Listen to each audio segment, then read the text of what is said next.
Hi all welcome back to my YouTube channel guys. ಹೇಗಿದೆ ಚಳಿಗಾಲ ಶುರು ಅಂದರೆ ಮಲ್ಗಕ್ಕೆ ಚೆನ್ನಾಗಾಗತ್ತೆ ಬೆಚ್ಚಗೆ ಹೊತ್ಕೊಂಡು. ಅದೇ ಮಾರ್ನಿಂಗ್ ಹೇಳ್ಬೇಕಂದ್ರೆ ಯಪ್ಪ ಯಾಕಾದ್ರೂ ಬೆಳಗ್ಗೆ ಆಗತ್ತೋ ಅನ್ಸತ್ತೆ. ಸೇಮ್ ಇದ್ದು ನಮಗೂ ಅದೇ ಸಿಚುವೇಶನು. ಅದ್ರ ಮಧ್ಯೆ ಬೆಳಗ್ಗೆನೆ ಫಾಗು, ಆ ಚಳಿಲಿ ಎದ್ದು ನೀರಲ್ಲಿ ಏನಾದರೂ ಕೆಲಸ ಮಾಡಬೇಕು ಅಂದರೆ ಸೀರಿಯಸ್ಲಿ ಯಾಕಾದ್ರೂ ಬೆಳಗಾಗತ್ತೆ ಅಂತ ಅನ್ನಿಸ್ಬಿಡತ್ತೆ. ನಿಮಗೂ ಹಾಗೆ ಫೀಲ್ ಆಗ್ತಾ ಇದೆಯಾ? ಇಲ್ಲಾದ್ರೂ ಸ್ವಲ್ಪ ಒಂದ್ ರೇಂಜ್ ಚಳಿ ಇದೆ. ಇನ್ನು ನಮ್ಮಮ್ಮನ ಮನೆ ಕಡೆ ಹೋದ್ರೆ ಅಂತೂ ಯಪ್ಪ ಬೆಳಗ್ಗಿನು ಹಗಲಿಡಿನು ಎಲ್ಲಾ ಟೈಮಲ್ಲೂ ಚಳಿನೇ. ಏನು ಮಾಡಕ್ಕೆ ಮನ್ಸಾಗಲ್ಲ, ಸುಮ್ಮನೆ ಹೊಚ್ಕೊಂಡ್ ಮಲ್ಕೊಂಡ್ಬಿಡೋಣ ಅಂತ ಅನ್ಸತ್ತೆ. ಅಷ್ಟು ಚಳಿ ಆಗ್ತಾ ಇರತ್ತೆ. ಈವ್ನಿಂಗು ಅಷ್ಟೇ, ಅಲ್ಲಂತೂ ಒಂದು 3-4 ಗಂಟೆ ಹಂಗೆ ಶುರು ಆಗತ್ತೆ. ಇಲ್ಲೊಂದು 6-7 ಹಂಗೆ ಚಳಿ ಶುರು ಆದ್ರೆ ಅಲ್ಲಂತೂ ಇನ್ನು ಬೇಗ. ಬಟ್ ಮಲ್ಕೊಳ್ಳೋಕ್ಕೆ ರಾತ್ರಿ ಚೆನ್ನಾಗಿರತ್ತೆ. ಬಟ್ ನಮಗೆ ಎಷ್ಟೇ ಚಳಿ ಇದ್ರೂ ಫ್ಯಾನ್ ಇರಲೇಬೇಕು. ಯಾಕಂದರೆ ಫ್ಯಾನ್ ಸೌಂಡಿಗೆ ಅಡಿಕ್ಟ್ ಆಗಿಬಿಟ್ಟಿದ್ದೀವಿ. ಎಲ್ಲರೂ ಹೇಗೋ ಗೊತ್ತಿಲ್ಲ, ಬಟ್ ನಾನಂತೂ ಅಡಿಕ್ಟ್ ಆಗಿಬಿಟ್ಟಿದ್ದೀನಿ. ಫ್ಯಾನ್ ಸೌಂಡ್ ಇಲ್ಲ ಅಂದರೆ ನಿದ್ರೆನೇ ಬರಲ್ಲ. ಏನೋ ಸೈಲೆಂಟ್ ಇದ್ದಾಗ ಅನ್ಸುತ್ತೆ. ಹೊರಗಡೆ ಏನಾದ್ರು ಸಣ್ಣ ಸೌಂಡ್ ಆದರೂ ಎಚ್ಚರ ಆಗಕ್ಕೆ ಶುರು ಆಗುತ್ತೆ. ಸೊ ಚಳಿ ಅಂದರೆ ಮಂದಿರು ಬೆಡ್ಶೀಟು ಬೇಕು, ಅದರೊಟ್ಟಿಗೆ ಫ್ಯಾನ್ ಸಹ ಬೇಕು. Yes of course. ಹಾಗೆ ಇವತ್ತಿನ ದಿನನ ಶುರು ಮಾಡಿದ್ದೀನಿ. ಬೆಳಗ್ಗೆನೆ ನಾನು ತಿಂಡಿಗೆ ಅಂತ ನೀರು ದೋಸೆನ ಹಿಂದಿನ ದಿನನೇ ನೆನೆಸಿಟ್ಟಿದ್ದೆ ನೈಟು. ಸೊ ಅದನ್ನು ಕಡಿಯೋಣ ಅಂತ ಹಾಕತ್ತಾ ಇದ್ದೀನಿ. ನನ್ನ ಮಗಳನ್ನೂ ಸಹ ಕೈಯೆಲ್ಲ ಹಾಕಿ ರಂಪ ಮಾಡಿ ಚಿತ್ರಪತ್ರ ಮಾಡಿ ಇಡ್ತಾ ಇದ್ದಾಳೆ. ಆ್ಯಕ್ಚುಲಿ ಸಡನ್ನಾಗಿ ಏನಾದರೂ ತಿಂಡಿ ಬೇಕು ಅಂದಾಗ ಈಸಿಯಾಗಿ ಆಗೋದು ಹಿಂದಿನ ದಿನ ನೆನೆಸಿಟ್ರೆ ಮಾರನೇ ದಿನ ಕಟ್ಕೊಂಡು. ಆದರೆ ನೀರು ದೋಸೆ ಹಾಕ್ತಾ ನಿಲ್ಲೋದೇ ಸ್ವಲ್ಪ ಟೈಮ್ ತಗೊಳತ್ತೆ. ಬಟ್ ನನ್ನ ಮಗಳಿಗೂ ಚೆನ್ನಾಗಿ ತಿಂತಾಳೆ. ನೀರು ದೋಸೆ ಇದ್ರೆ ಒಂದು 2 ನೀರು ದೋಸೆ ಅಂತೂ ತಿಂತಾಳೆ. ಬಟ್ ನಮ್ಮನೆದು ಇಲ್ಲಿ ಕಾವಲಿ ಬಂದುಬಿಟ್ಟು ಸಣ್ಣದು, ನಮ್ಮ ಅಮ್ಮನ ಮೇಲೆ ಸ್ವಲ್ಪ ದೊಡ್ಡದಿದೆ. ಆ್ಯಂಡ್ ತವಾದಲ್ಲೂ ಹಾಕ್ತಾರೆ, ಬಟ್ ಇಲ್ಲಿ ನಾವು ತವಾದಲ್ಲಿ ಹಾಕಲ್ಲ. ಬಿಕಾಸ್ ನಾವು ತವಾಕ್ಕೆ ಇಲ್ಲಿ ಯಾವತ್ತೂ ಆಯಿಲ್ ಹಚ್ಚಿ ಏನು ಮಾಡಿಲ್ಲದೆ ಇರೋ ಕಾರಣ ಇದರಲ್ಲಿ ನೀರು ದೋಸೆ ಅಷ್ಟು ಚೆನ್ನಾಗಿ ಎದ್ದೋಳಲ್ಲ. ಸೊ ಕಾವಲಿಲೇ ಹಾಕೋದು, ಗೊತ್ತುಂಟಲ್ವಾ ಕಾವಲಿ ಅಂದರೆ. ಸೊ ಅದರಲ್ಲೇ ಹಾಕೋದು. ಬಸ್ ನಾವೆಷ್ಟು ಚಳಿ ಅಂತ ಇಷ್ಟಿಷ್ಟು ದಪ್ಪ ಬ್ಲಾಂಕೆಟ್ ಎಲ್ಲ ಹೊಚ್ಕೊಂಡು ಮಲಗಿದ್ರೆ ನನ್ನ ಮಗಳಂತೂ ಚೂರು ಬ್ಲಾಂಕೆಟ್ ಹೊಚ್ಕೊಳ್ಳಲ್ಲ. ನನಗೆ ಎಚ್ಚರಾದಾಗೆಲ್ಲ ನೋಡೋದು ಅವಳ ಮೈ ಮೇಲೆ ಬ್ಲಾಂಕೆಟ್ ಇಲ್ದಿರೋದಾಗ ಹಾಕಿ ಬಿಡೋದು ನಾನು. ಬಟ್ ಮತ್ತೆ ಕಣ್ಬಿಟ್ಟು ನೋಡಿದಾಗ ಅವಳು ಅದನ್ನು ಆಲ್ರೆಡಿ ತೆಗೆದು ಇಟ್ಕೊಂಡು ಆಗಿರತ್ತೆ. ಅದೇನು ಚಳಿ ಆಗಲ್ವೋ ಮಕ್ಕಳಿಗೆ, ನನಗಂತೂ ಅರ್ಥ ಆಗಲ್ಲಪ್ಪ. ನನಗಂತೂ ಎಷ್ಟು ಚಳಿ ಆಗ್ತಾ ಇರತ್ತೆ. ಬಟ್ ಅವುಗಳದ್ದೇ ಬೇರೆ ಪ್ರಪಂಚನೇ, ಚೂರು ಚಳಿ ಅನ್ನೋದೇ ಆಗಲ್ಲ. ಆ್ಯಕ್ಚುಲಿ ಇವಾಗ ಹೊರಗಡೆ ಆ, ಅಂಗಳದಲ್ಲಿ ಓಡಾಡಿಕೊಂಡು ನಾನು ವಾಯ್ಸ್ ಓವರ್ ಕೊಡ್ತಾ ಇದ್ದೀನಿ. ನನ್ನ ವಾಯ್ಸಲ್ಲಿ ವೈಬ್ರೇಷನ್ ನೋಡ್ಬೋದು. ನನಗೆ ಆ್ಯಕ್ಚುಲಿ ಇವಾಗಲೂ ಚಳಿ ಆಗ್ತಾ ಇದೆ guys. But yes, I love ಚಳಿಗಾಲ, ದಟ್ಸ್ ಇಟ್.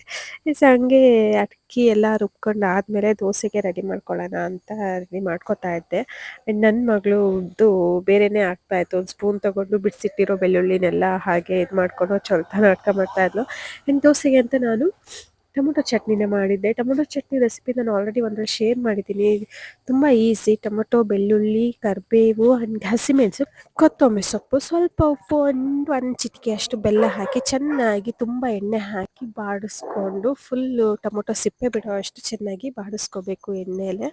ಬಾಡಿಸ್ಕೊಂಡಾದ್ಮೇಲೆ ತಣ್ಣಗಾದ್ಮೇಲೆ ಮಿಕ್ಸಿಗೆ ಹಾಕಿ ತುಂಬ ನುಣ್ಣಗೆ ರುಬ್ಬಾದು. ತರಿ ಹಾಗೆ ರುಬ್ಬಿದ್ರೆ ಸಖತ್ತಾಗಿರುತ್ತೆ ಟೇಸ್ಟು. ನನಗಂತೂ ಟೊಮೊಟೊ ಚಟ್ನಿ ಇದ್ದರೆ 2 ದೋಸೆ ತಿನ್ನಲ್ಲ, 3 ದೋಸೆ ಆಗುತ್ತೆ, 3 ತಿನ್ನಲ್ಲ 4 ಆಗುತ್ತೆ. ಆ್ಯಂಡ್ ಅಕ್ಕಿ ರೊಟ್ಟಿಗೆ, ದೋಸೆಗೆ, ಇಡ್ಲಿಗೆ, ನೀರು ದೋಸೆಗೆ ಎಲ್ಲ ಟೊಮೊಟೊ ಚಟ್ನಿ ಅಂತೂ ಬೆಸ್ಟ್ ಕಾಂಬಿನೇಷನ್ನು. ನನಗೆ ನನ್ನ ಫ್ರೆಂಡ್ ಹೇಳಿದ ರೆಸಿಪಿ ಇದು, ಬಟ್ ತುಂಬ ಚೆನ್ನಾಗಿರುತ್ತೆ. ಟೈಮ್ ಆಲ್ರೆಡಿ 8 ಗಂಟೆ ಹತ್ತಿರ ಆಗಿತ್ತು. ಸೊ ನನ್ನ ಮಗಳಿಗೆ ಫಸ್ಟ್ ತಿಂಡಿ ಕೊಡೋಣ ಅಂತ ಸ್ಟಾರ್ಟಿಂಗ್ 1-2 ದೋಸೆ ಅವಳಿಗಂತ ಹಾಕ್ಕೊಳ್ತಾ ಇದ್ದೀನಿ. ಸ್ವಲ್ಪ ಬೆಳಗ್ಗೆನೇ ಮೆಂತೆ ಗಂಜಿ ಕುಡ್ತಿದ್ಲು, ಹಾಗಾಗಿ ಹೋಗಿ ಸ್ವಲ್ಪ ಲೇಟ್, ಇಲ್ಲ ಫಸ್ಟಿಗೆ ಎದ್ದ ತಕ್ಷಣ ಕೊಡ್ತಾ ಇದ್ದೆ. ಆ್ಯಂಡ್ ಇದು ಬಂದುಬಿಟ್ಟು ಮೀಶೋದಲ್ಲಿ ತರಿಸಿರೋದು. ಇದು ಅಷ್ಟು ಬೇಗ ಇದ್ರದ್ದು ಮೈಯೆಲ್ಲ ಡೊಂಕ ಪಂಕ ಆಗಿ ಹೋಗಿದೆ ಬಿಸಿಗೆ. ಆ್ಯಂಡ್ ಒಳಗಡೆ ಇದ್ದಿದ್ದು ಬ್ರಷ್ ಅಂತೂ ವರ್ಸ್ಟ್ ಮಾತ್ರ. 1-2 ಸತಿ ಆಯಿಲ್ ಹಚ್ಚಿದ ತಕ್ಷಣವೇ ಅದ್ರದ್ದು ಬ್ರಷ್ ಎಲ್ಲ ಮುದುರ್ಕೊಂಡು ಸುಟ್ಟೋದಂಗೆ ಆಗ್ಬಿಟ್ಟು. ಬಟ್ ನನ್ನ ಹತ್ರ ಬೇರೆ ಬ್ರಷ್ ಇದ್ರದಿಂದ ಅದ್ರದ್ದನ್ನ ಅದಕ್ಕೆ ಅಟ್ಯಾಚ್ ಮಾಡಿದ್ದೀನಿ. ಬಟ್ ಕೆಲವೊಂದೊಂದು ಕ್ವಾಲಿಟಿ ಚೆನ್ನಾಗಿದೆ, ಕೆಲವೊಂದೊಂದು ಹೀಗಿರುತ್ತೆ. ಬಟ್ ನನಗೆ ಇದ್ರದ್ದು ನೆಸೆಸಿಟಿ ಇತ್ತು ಅಂತ ಆಲ್ಮೋಸ್ಟ್ ಎಷ್ಟು 140 115 ಕೊಟ್ಟು ತರಿಸ್ಕೊಂಡಿದ್ದು ಮೀಶೋದಿಂದ. ನೋಡಿದ್ರೆ ಅದ್ರ ಕತೆ ಹೀಗೆ. ಬಟ್ ಏನಪ್ಪ ಅಂದರೆ ನಾವು ಸಣ್ಣ ಲೋಟದಲ್ಲಿ ಇಟ್ಟಿದ್ವಿ, ನಮ್ಮನೆ ಲೋಟಕ್ಕೆ ಬ್ರಷ್ ಹಾಕಿ ಇಟ್ಟಿದ್ವಿ, ಅದು ಬಿದ್ದು ಹೋಗ್ತಾ ಇತ್ತು. ಸೊ ಅದಕ್ಕೋಸ್ಕರನೇ ಇದನ್ನು ತರಿಸ್ಕೊಂಡಿದ್ದು. ಆ್ಯಂಡ್ ಇದು ನೋಡಿದ್ರೆ ಆಲ್ರೆಡಿ ಡೊಂಕ ಪಂಕ ಸೊಟ್ಟ ಅಂತ ಅದಕ್ಕೊಂಥರ ಶೇಪ್ಲೆಸ್ ಆಗಿ ಹೋಗ್ಬಿಟ್ಟಿದೆ. ಬ್ರಷಿಂದಂತೂ ಇನ್ನೊಂದು ಥರ ಕತೆ. ಬಟ್ ಹೇಗೋ ಹಾಕಿ ಇಟ್ಟಿದ್ದೀನಿ, ಅದನ್ನೇ ಯೂಸ್ ಮಾಡ್ತಾ ಇದ್ದೀನಿ. ಅದರಲ್ಲಿ ಅದೇ ಟೈಪಿಂದು ಏನಾದ್ರು ಸ್ಟೀಲಿಂದು ಅವ್ರು ಬೇರೆ ಏನಾದ್ರು ಒಳ್ಳೆಯದು ಸಿಕ್ಕಿದ್ರೆ ತೊಗೊಳ್ಬೇಕು. ನೆಕ್ಸ್ಟ್ ನಾನು ದೋಸೆ ಹಾಕ್ತಾ ಇದ್ದೀನಿ ಆ್ಯಂಡ್ ನನ್ನ ಮಗಳು ದೋಸೆದು ಹಿಟ್ಟನ್ನು ಇದು ಮಾಮೂಲಿ ಇದು ಹೊಸತೇನಲ್ಲ ಎಷ್ಟು ಹೇಳಿರ್ತೀನಿ ಆಲ್ರೆಡಿ ಚೆಲ್ಲಿ ಹೋಯಿತು ಹೇಳಿನೇ ಕೂರಿಸಿರ್ತೀನಿ ಅದನ್ನೇನು ಮಾಡಬೇಡ ಚೆಲ್ಲಬೇಡ ಅಂತ ಬಟ್ ಅದು ಚೆಲ್ಲೋದು ಫಿಕ್ಸು ನಾನು ಬೈಯೋದು ಫಿಕ್ಸು ಆ್ಯಂಡ್ ಒರೆಸೋದು ಫಿಕ್ಸು ಇದೊಂಥರ ಮಾಮೂಲಿ ರೂಟೀನು ನಮ್ಮದು ಹಾಗಾಗಿದೆ ಆ್ಯಂಡ್ ಇನ್ನೊಂದು ಕಡೆ ಸಾರು ಕುದೀತಾ ಇತ್ತು ಆ್ಯಂಡ್ ಮಧ್ಯದಲ್ಲಿ ಹಾಲು ಸಹ ಕುದೀತಾ ಇತ್ತು ಸೊ ಈ ನೀರು ದೋಸೆ ವಾಟೆವರ್ ಏನೇ ತಿಂಡಿ ಆಗಿದ್ರೂ ಅದನ್ನು ಬಿಸಿಯಾಗಿ ಮಾಡಿದಾಗ ತಿಂದ್ರೇ ಸ್ವಲ್ಪ ಚೆನ್ನಾಗೂ ಸೇರುತ್ತೆ ರುಚಿನೂ ಇರುತ್ತೆ ಆ್ಯಂಡ್ ಚಳಿಗಾಲದಲ್ಲಿ ಸಹ ಇನ್ನೂ ಚೆನ್ನಾಗಿರುತ್ತೆ ಬಟ್ ಅದನ್ನು ಮಾಡಿಟ್ಟು ಅದು ತಣ್ಣಗಾದ್ಮೇಲೆ ತಿನ್ನೋಷ್ಟರಲ್ಲೇ ಅದ್ರದ್ದು ರುಚಿನೂ ಹೋಗಿರುತ್ತೆ ಹಸಿವು ಹೋಗಿರುತ್ತೆ ಆ್ಯಂಡ್ ಯಾವಾಗಲೂ ಅಡುಗೆ ಮಾಡಿದವರಿಗೆ ಮಾಡ್ಬೇಕಾದ್ರೆ ಹಸಿವು ಜಾಸ್ತಿ ಆಗಿರುತ್ತೆ ಫುಲ್ ಮಾಡಾದಮೇಲೆ ಹಸಿವೆ ಹೋಗಿರುತ್ತೆ ಆ್ಯಂಡ್ ಎಲ್ಲರಿಗೂ ಮಾಡಿ ಕೊಟ್ಟು ನಾವು ತಿನ್ನೋಷ್ಟೊತ್ತಿಗೆ ಅದು ತಣ್ಣಗಾಗಿರುತ್ತೆ ಇದು ಕತೆ ಹೀಗೆ ಆಗೋದು ಎಲ್ಲರ ಮನೆ ಕತೆನೂ ಹೀಗೆ ಇರುತ್ತೆ ಆ್ಯಂಡ್ ಸ್ವಲ್ಪ ಚಿಕನ್ ಸಾರು ಮಾಡಿದ್ವಿ ಚಿಕನ್ ಸಾರಿತ್ತು ಆ್ಯಂಡ್ ನನ್ನ ಮಗಳಿಗೆ ದೋಸೆಗೆ ಚಿಕನ್ ಸಾರೇ ಹಾಕ್ಕೊಟ್ಟೆ ಇತ್ತೀಚೆಗೆ ಸ್ವಲ್ಪ ಸಾರಲ್ಲೆಲ್ಲ ತಿನ್ನೋಕ್ಕೆ ಶುರು ಮಾಡಿದ್ದಾಳೆ ಫಸ್ಟಿಗೆಲ್ಲ ಬರೀ ಹಾಲು ಸಕ್ಕರೆ ಅನ್ನ ಅಂದರೆ ಸಕ್ಕರೆ ತುಂಬ ಯೂಸ್ ಮಾಡ್ತಿರ್ಲಿಲ್ಲ ತುಪ್ಪ ಏನಾರು ಹಾಕಿದ್ರೆ ತುಪ್ಪದ ಮೇಲೆ ಸಕ್ಕರೆ ಹಾಕ್ತಿದ್ವಿ ಆ್ಯಂಡ್ ಹಾಲು ಏನಾರು ಹಾಕಿದ್ರೆ ಹಾಲಿಗೆ ಒಂದು ಸ್ವಲ್ಪ ಸಕ್ಕರೆ ಹಾಕಿ ಕೊಡ್ತಾಯಿದ್ದೆ ಸ್ವಲ್ಪನಾದರೂ ಟೇಸ್ಟ್ ಬೇಕು ಅನ್ನೋ ರೀಸನ್ನಿಗೆ ಆ್ಯಂಡ್ ಇವಾಗ ರೀಸೆಂಟ್ ಡೇಸಲ್ಲಿ ಸ್ವಲ್ಪ ಸಾರು ಹಾಕ್ಕೊಂಡು ತಿನ್ನೋದನ್ನು ಪ್ರಾಕ್ಟೀಸ್ ಮಾಡಿದ್ದಾಳೆ ಅನ್ನಕ್ಕೆಲ್ಲ ಫಸ್ಟಿಗೆ ನಾನು ಸಾರು ಹಾಕಿ ಪ್ರಾಕ್ಟೀಸ್ ಮಾಡಿದ್ದೆ ಆ್ಯಂಡ್ ದೋಸೆ ಇದಕ್ಕೆಲ್ಲ ಮಾಮೂಲಿ ಹಾಗೆ ಇದು ಮಾಡ್ತಿದ್ದೆ ಬಟ್ ಈಗ ಸ್ವಲ್ಪ ಅದನ್ನು ಕಲ್ತ್ಕೊಂಡಿದ್ದಾಳೆ ಸೊ ಖುಷಿ ಆ್ಯಂಡ್ ಹಿಂಗೆ ಪಕ್ಕದಲ್ಲಿ ಮಾಡ್ತಾ ಕೂರಿಸಿದ್ರೆ ಸ್ವಲ್ಪ ಅವಳಾಗೆ ತಿಂತಾಳೆ ಇಲ್ಲಾಂದರೆ ಬೇರೆ ಟೈಮಲ್ಲಾದರೆ ನನಗೆ ಮತ್ತೆ 1 ಅವರ್ ಬೇಕು ತಿನ್ಸೋಕ್ಕೆ ಆ್ಯಂಡ್ ಮಾರ್ನಿಂಗು ಟೈಮ್ ಆಲ್ಮೋಸ್ಟ್ ಅಲ್ಲೇ ಕಳೆದು ಹೋಗ್ಬಿಡತ್ತೆ ಅವಳಿಗೆ ತಿನ್ನಿಸಿ ಎಲ್ಲ ಮುಗಿಸೋಷ್ಟೊತ್ತಿಗೆ ಅದ್ರ ಮಧ್ಯದಲ್ಲಿ ಪಾತ್ರೆ ತೊಳೆಯೋದು ಬಟ್ಟೆ ತೊಳೆಯೋದು ತಿಂಡಿಗೆ ಏನಿದಿರುತ್ತೆ ರೆಡಿ ಮಾಡ್ಕೊಳ್ಳೋದು ಆಮೇಲೆ ಗುಡಿಸೋದು ಒರೆಸೋದು ಆ್ಯಂಡ್ ಮಧ್ಯದಲ್ಲಿ ಅವಳನ್ನ ಕಂಟ್ರೋಲ್ ಮಾಡೋದು ಇದೇ ಎಲ್ಲ ಆಗುತ್ತೆ ಸೊ ಅವಳಿದ್ದು ತಿಂಡಿ ಎಲ್ಲ ಆದಮೇಲೆ ನಾನು ಅಂಗಳ ಗುಡಿಸೋಣ ಅಂತ ಹೋಗಿದ್ವಿ ಆ್ಯಕ್ಚುಲಿ ಡೈಲಿ ಮಾರ್ನಿಂಗ್ ಏನು ಗುಡಿಸಲ್ಲ ಬಟ್ ಯಾಕೋ ಇವತ್ತು ತುಂಬ ಕಸ ಇತ್ತು ನಿನ್ನೆ ಸಂಜೆ ಗುಡಿಸಿರ್ತಾರೆ ಒಂದೇ ನಾನು ಗುಡಿಸಿರ್ತೀನಿ ಇಲ್ಲ ನಮ್ಮ ಅತ್ತೆ ಆಲ್ಮೋಸ್ಟ್ ಅತ್ತೆ ಗುಡಿಸಿರ್ತಾರೆ ಯಾಕಂದರೆ ನಾನು ಹೇಳೋಷ್ಟೊತ್ತಿಗೆ ಹೊರಗಡೆ ಕಸ ಆಲ್ರೆಡಿ ಗುಡಿಸಿರ್ತಾರೆ 4 ಗಂಟೆ ಅಷ್ಟೊತ್ತಿಗೆ ಬಟ್ ಇವತ್ತು ಯಾಕೋ ತುಂಬ ಕಸ ಇತ್ತು ಅಂತ ಹಾಗೆ ಗುಡಿಸ್ಕೊಂಡು ಕಸ ತೆಗಿತಾ ಇದ್ದೆ ನಮ್ಮ ಎದುರುಗಡೆ ಮನೆ ಆಂಟಿ ನೋಡಿಕೊಂಡು ಇದೇನು ಮಾಡ್ತಾ ಇದೆಯಾ ಇದೇನು ಇಟ್ಟಿದೆಯಾ ಇಲ್ಲಿ ಅಂದರು ವೀಡಿಯೋ ಅಂದೆ ಹಾಗೆ ಮಾತಾಡಿಕೊಂಡು ಸ್ವಲ್ಪ ಕಸ ಎಲ್ಲ ಗುಡಿಸ್ಕೊಂಡ್ವಿ ಅದಾದಮೇಲೆ ನಮ್ಮ ಅತ್ತೆ ಅಂತೆ ಟೆಂಪಲಿಗೆ ಹೋಗಬೇಕು ಅಂತ ಅಂದರು ನಮ್ಮ ಮಾವನಿಗೆ ಸ್ವಲ್ಪ ಹೆಲ್ತ್ ಇಶ್ಯೂ ಆಗಿದೆ ಸೊ ಅದೇ ರೀಸನ್ಗೆ ಟೆಂಪಲಿಗೆ ಹೋಗಿ ನಾವು ಕೇಳ್ಕೊಬೇಕು ಅಂತ ಅಂದಿದ್ರು ನಾನು ಹಾಗೆ ಅತ್ತೆನ ಆ್ಯಂಡು ಮಗಳನ್ನ ಕರ್ಕೊಂಡು ಹೊರಟೆ ನಾನು ಒಳಗೆ ಹೋಗಲಿಲ್ಲ ಬಿಕಾಸ್ ನಾನು ಸ್ನಾನ ಮಾಡಿರಲಿಲ್ಲ ಅದೇ ರೀಸನ್ನಿಗೆ ನಾನು ಒಳಗೆ ಹೋಗಿಲ್ಲ ಅವರಿಬ್ಬರು ಒಳಗೆ ಹೋಗಿ ಕೈಯೆಲ್ಲ ಮುಕ್ಕೊಂಡು ಬಂದರು ಆ್ಯಂಡ್ ಇದು ನಮ್ಮ ಊರಿನ ದುರ್ಗಮ್ಮ ದೇವಸ್ಥಾನ ನಾನು ಸಾಕಷ್ಟು ವಿಡಿಯೋದಲ್ಲಿ ತೋರಿಸಿದ್ದೀನಿ ನಿಮಗೆ ಈ ದೇವಸ್ಥಾನನ ಹೆಣ್ಮಕ್ಳು ಹಾಗೆ ಭರತ್ತು ಬಾಬು ಎಲ್ಲ ಹೋಗಿಟ್ಟಿಲ್ಲಾರಲ್ಲಿ ಒಣಗಿರೋ ಅಡಿಕೆ ಸಿಪ್ಪೆನ ತುಂಬಿಸ್ಕೊಬಂದರು ನಾವು ಅಡಿಕೆ ಸುಲಿದಿದ್ದನ್ನು ಸಿಪ್ಪೆನ ತಗೊಂಡೋಗಿ ಒಂದು ಜಾಗದಲ್ಲಿ ಬಿಡ್ತೀವಿ ಅದನ್ನು ನಾನು ತೋರಿಸಿದ್ದೆ ನಿಮಗೆ ಆಲ್ರೆಡಿ ವಿಡಿಯೋದಲ್ಲಿ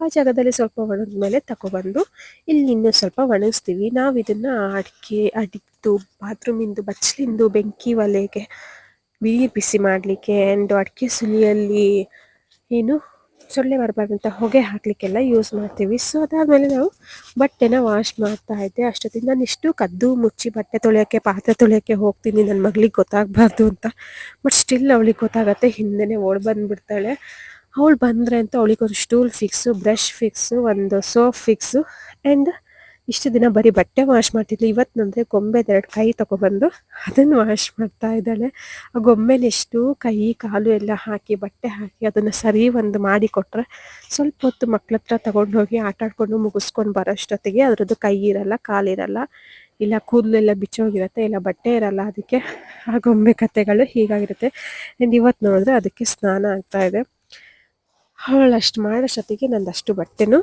ಎಲ್ಲ ವಾಶ್ ಆಗಿರುತ್ತೆ ಬಟ್ ಅಷ್ಟೇ ಅವಳಿಗೆ ನೀರಲ್ಲಿ ಆಟ ಆಡಬೇಕು ನನಗೂ ಒಂದೊಂದ್ಸತಿ ಸಿಟ್ಟು ಬರುತ್ತೆ ಯಾಕಂದರೆ ಅಡ್ಡ ಬರ್ತಾಳೆ ವಾಶ್ ಮಾಡೋಕ್ಕೆ ಬಿಡಲ್ಲ ಸರಿಯಾಗಿ ಅಂತೆಲ್ಲ ಪಾತ್ರೆ ತೊಳಿಬೇಕಾದ್ರೂ ಅಷ್ಟೇ ಒಂದು ಯಾವ್ದಾದ್ರು 2 ಪಾತ್ರೆ ಅವಳಿಗೆ ಅಂತಲೇ ಫಿಕ್ಸ್ ಆಗಿರುತ್ತೆ ಅವಳದಷ್ಟು ನಂದಷ್ಟು ಪಾತ್ರೆ ತೊಳೆಯೋಷ್ಟೊತ್ತಿಗೆ ಅವಳು ಎರಡನ್ನೇ ತೊಳಿತಾ ಇರ್ತಾಳೆ ಏನು ಮಾಡೋದು ಮಕ್ಕಳಿಗೆ ಈಗ ಕಲಿಯೋ ಹುಮ್ಮಸ್ಸು ಮಾಡೋ ಟೈಮಲ್ಲಿ ಮಾಡಲ್ಲ ಅಂತ ಎಲ್ಲರೂ ಅಂತಾರೆ ಬಟ್ ಗೊತ್ತಿಲ್ಲ ಸೊ ಇದಿಷ್ಟು ಆದಮೇಲೆ ನಾನು ಒರೆಸ್ಕೊಳ್ಳೋಣ ಅಂತ ಒರೆಸ್ಕೊತಾ ಇದ್ದೀನಿ ಫಸ್ಟ್ ಒಂದು ರೂಮಿಗೆ ಬಂದು ಬೆಡ್ ಸ್ಪ್ರೆಡ್ ಎಲ್ಲ ಹಂಗಂಗೆ ಇತ್ತು ಬಿಕಾಸ್ ನನ್ನ ಮಗಳು ಮಲಗಿದ್ಲು ಅವಳು ಎದ್ದು ಬರೋ ತನಕ ಬೆಡ್ ಸ್ಪ್ರೆಡ್ ಹಾಗೆ ಇತ್ತು ನಾನೇ ಲಾಸ್ಟಿಗೆ ಇದ್ದರೆ ನಾನೆಲ್ಲ ಮಡ್ಚಿಟ್ಕೊತೀನಿ ಬಟ್ ಆಗಲ್ಲ ಒಂದೊಂದು ಟೈಮು ಸೊ ಅದಕ್ಕೆ ನಾನು ಬೆಡ್ ಸ್ಪ್ರೆಡ್ ಎಲ್ಲ ನೀಟಾಗಿ ಮಡಚಿಟ್ಕೊಂಡೆ. ಮಡಚಿಟ್ಟಾದ್ಮೇಲೆ ನನ್ನ ಮಗಳು ಇವಾಗ ಜೋಲಿಲಿ ಮಲಗೋದು ಬಿಟ್ಟಿದ್ದಾಳೆ.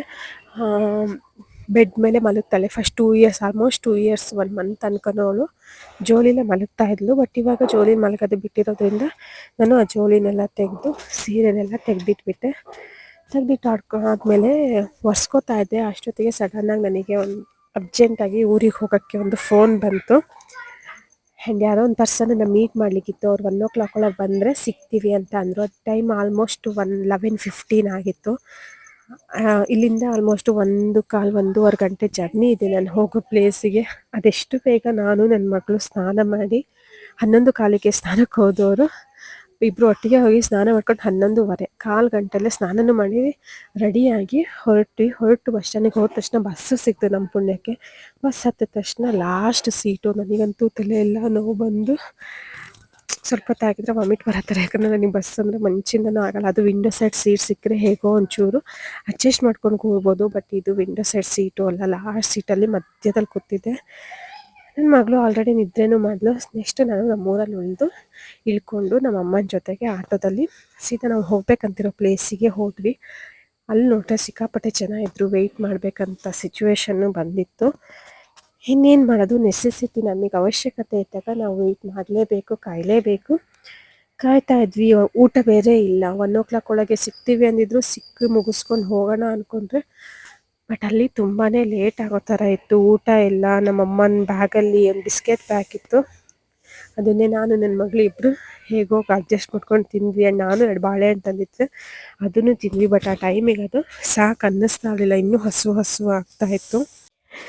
ನಾವು ಹೋಗಿದ್ದ ಪ್ಲೇಸಲ್ಲಿ ಸ್ವಾಮಿ ಕೊರಗಜ್ಜಂದು ನಂಬಿದ್ರು. ಆ್ಯಂಡ್ ಚೌಡಿ ದೇವರು ಆ್ಯಂಡ್ ಮನೆ ಒಳಗಡೆನೇ ಪಂಜುರ್ಲಿನ ಸಹ ನಂಬಿದ್ರು. ನನಗೆ ಫಸ್ಟಿಗೆ ಇದು ಕೊರಗಜ್ಜ ಅಂತ ಗೊತ್ತಾಗಿಲ್ಲ. ಬಟ್ ಯಾವಾಗ ಡ್ರಿಂಕ್ಸು, ಚಕ್ಕುಲಿ, ಬೀಡ ಎಲ್ಲ ಇಟ್ಟಿದ್ದು ನೋಡಿ ಅವಾಗ ಗೊತ್ತಾಯಿತು ಕೊರಗಜ್ಜ ಅಂತ. ಆ್ಯಂಡ್ ಎಲ್ಲೋ ಒಂದು ದೂರದಲ್ಲಿ ಹಣ್ಣಿಂದು ಗಾಡಿ ಇದು ಸೌಂಡ್ ಕೇಳಿಸ್ತಾ ಇತ್ತು, ಕೂಗ್ತಾ ಇರೋದು ಮೈಕಲ್ಲಿ ಹಣ್ಣು ಅಂತ. ಹಸು ಬೇರೆ ಆಗಿದ್ದರಿಂದ ಸೊ ನಾವು ಹುಡ್ಕೊಂತ ನಾನು ನನ್ನ ಮಕ್ಕಳು ಹೋದ್ವಿ. ಆ್ಯಕ್ಚುಲಿ ಸುಮ್ಮನೆ ಹುಡ್ಕೊತ ಹೋಗಿದ್ದು. ಅದು ಲಾಸ್ಟಿಗೆ ನಾವಿರೋ ಪ್ಲೇಸಿಗೆ ಬರ್ತಿತ್ತು. ಬಟ್ ನಾವು ಹುಡ್ಕೊತ ಹೋಗಿ ನೋಡಿದ್ರೆ ದೂರದಲ್ಲೆಲ್ಲ ಇತ್ತು. ಸೊ ಹಾಗೆ ಕೂತ್ಕೊಂಡು ಏನು ಮಾಡೋದು ಅಂತ ನಾನು ನನ್ನ ಮಕ್ಕಳನ್ನ ಕರ್ಕೊಂಡು ಅಲ್ಲಿ ತನಕ ಹೋದ್ವಿ. ನೋಡಿದ್ರೆ ಗಾಡಿನೂ ಕಾಣಿಸ್ತು. ನನಗೆ ಗೊತ್ತಿಲ್ಲದಿರೋ ಊರು ಹೆಸರು ಗೊತ್ತಿದ್ರು ಸಹ ಇಂಟೀರಿಯರ್ ಒಳಗೆ ಅಂತ ಎಲ್ಲ ಪ್ಲೇಸ್ ಎಲ್ಲ ಗೊತ್ತಿರಲಿಲ್ಲ. ಸೊ ಫೈನಲಿ ನಮಗೆ ಬೇಕಾಗಿರೋ ಹಣ್ಣು ಬರೀ 2.5 kg ಮಿಕ್ಸ್ ಹಣ್ಣಿಗೆ 300 ರೂಪಾಯಿ ಅಂತ, ಎಷ್ಟು ಕಾಸ್ಟ್ಲಿ ಆಗಿದೆ. ತೊಗೊಂಡು ಬರ್ತಾ ಇದ್ವಿ. ನನ್ನ ಮಗಳು ಹಿಂದ್ಗಡೆ ಒಂದು ನಾಯಿ ನೋಡಿ ಹೆದರ್ಕೊಂಡು ಬೇಗ ಓಡಿ ಬರ್ತಾ ಇದ್ಲು. ಸೊ ಎಲ್ಲ ಹಣ್ಣನ್ನು ತೊಗೊಂಡು ಅಗೇನ್ ನಾವೆಲ್ಲಿದ್ವಿ ಅದೇ ಪ್ಲೇಸಿಗೆ ಬಂದು ಮುಟ್ಟಿದ್ವಿ. ಅದು ನೋಡಿದ್ರೆ ನಮಗೂ ಮುಂಚೆ ನಾವಿರೋ ಪ್ಲೇಸಿಗೆ ಹೋಗ್ತಾಯಿತ್ತು. ಸೊ ನೆಕ್ಸ್ಟ್ ನನ್ನ ಮಗಳು ದಾಳಿಂಬೆ ಹಣ್ಣು ಬೇಕು ಅಂತ ಅಂದು. ಸೊ ದಾಳಿಂಬೆ ಹಣ್ಣನ್ನು ಅವಳೇ ಬಿಡಿಸ್ಕೊಂಡು ಬಟ್ಟೆಗೆಲ್ಲ ಮಾಡಿಕೊಂಡ್ಳು. ಆ್ಯಂಡ್ ಫೈನಲಿ ಎಲ್ಲ ಆದಮೇಲೆ ಅವರನ್ನು ಮೀಟ್ ಮಾಡಿಕೊಂಡು ಕೆಲವು ಕ್ವಶನ್ಸ್ ಇದೆಲ್ಲ ಕೇಳಿಕೊಂಡು ಮಾತಾಡಿಕೊಂಡು ಲಾಸ್ಟಿಗೆ ನಾವು ಅಮ್ಮನ ಮನೆ ಕಡೆ ಹೊರಟೆ. ಬಟ್ ರಿಟರ್ನ್ ನಾನು ಶಿವಮೊಗ್ಗ ಬರಲೇಬೇಕಿತ್ತು. ಬಟ್ ಏನು ಆಟೋದವನು ಅವನೇ ಬಸ್ ಸ್ಟ್ಯಾಂಡಿಗೆ ಡ್ರಾಪ್ ಮಾಡ್ತೀನಿ, ಒಂದು 10 ಮಿನಿಟ್ಸು ನಾನು ಇನ್ನೊಂದು ಕಡೆ ಹೋಗಿ ಬರೋಷ್ಟೊತ್ತಿಗೆ ಬೇಕಾದ್ರೆ ಮನೆಗೆ ಹೋಗಿ ಬಾ ಅಂತ ಅಂದಿದ್ದರಿಂದ ಹಾಗೆ ಮನೆಗೆ ಹೋಗಿ ಸ್ವಲ್ಪ ಫ್ರೆಶ್ ಅಪ್ ಆಗಿ ಬಾಬುನು ಮನೇಲಿ ಸ್ವಲ್ಪ ಟೈಮ್ ಸ್ಪೆಂಡ್ ಮಾಡಿದ್ಲು. ಆ್ಯಂಡ್ ಚಿನ್ನಿ ಪಪ್ಪನ ಎಲ್ಲ ಮಾತಾಡಿಸ್ಕೊಂಡು ಆ್ಯಂಡ್ ಅವಳಿಗೆ ಕಿಟ್ಕ್ಯಾಟಿಂದ ಒಂದು ಬಾಟಲ್ ಡಬ್ಬಿ ಸಿಕ್ತು. ಆ್ಯಂಡ್ ನಾನು ಅದು ಔಷಧಿ ತಿನ್ನಬಾರ್ದು ಮಾತ್ರೆ ಅಂದರೆ ಅವಳು ನನಗೆ ಜೋರು ಮಾಡಿ ಅದು ಔಷಧಿ ಅಲ್ಲ ಚಾಕ್ಲೇಟು ಅಂತ ನನಗೆ ಹೇಳಿಬಿಟ್ಲು. ಅಷ್ಟು ಬುದ್ಧಿ ಇದೆ ಮಕ್ಕಳಿಗೆ. ಆ್ಯಂಡ್ ಅವರಿಗೆ ಗೊತ್ತಿದೆ ಅದು ಏನು ಅಂತಾನು. ಸೊ ಎಲ್ಲ ಮುಗಿಸ್ಕೊಂಡು ನಾವು ರಿಟರ್ನು ಮತ್ತೆ ಶಿವಮೊಗ್ಗಕ್ಕೆ ಅಂತ ಬಸ್ಸಿಗೋಸ್ಕರ ಬಸ್ ಸ್ಟ್ಯಾಂಡಲ್ಲಿ ಕಾಯ್ತಾ ಇದ್ದೀವಿ. ಏನೇ ಅನ್ನಲಿ ನಮ್ಮೂರಿಂದು ಅದನ್ನ ನೋಡಿದ್ರೆ ಫೀಲ್ ಆಗಿರ್ಬೋದು, ಏನೇ ಡಿಫ್ರೆಂಟ್. ಒಟ್ಟು ನಮ್ಮೂರಲ್ಲಿ ಇದ್ದೀವಿ ಅಂದರೆ ಅದರಲ್ಲೂ ಮದುವೆ ಆಗಿದ್ಮೇಲೆ ಆಗಿರ್ಬೋದು ಅಥವಾ ಬೇರೆ ಎಲ್ಲೋ ಜಾಬ್ ಮಾಡಬೇಕಾದ್ರೆ ಮತ್ತೆ ರಿಟರ್ನ್ ಊರ ಕಡೆ ಬಂದಾಗ ಆಗಿರ್ಬೋದು, ಆ ಊರಿನ ವೈಬ್ಸು ಬೇರೆ ಥರನೇ. ಸೊ ನೆಕ್ಸ್ಟ್ ನಾವು ಬಸ್ಸಲ್ಲಿ ಹತ್ಕೊಂಡು ಮನೆ ಕಡೆ ಹೊರಟ್ವಿ. ನನ್ನ ಮಗಳೇ ರಿಟರ್ನ್ ಬರ್ತಾನು ನಿದ್ರೆ.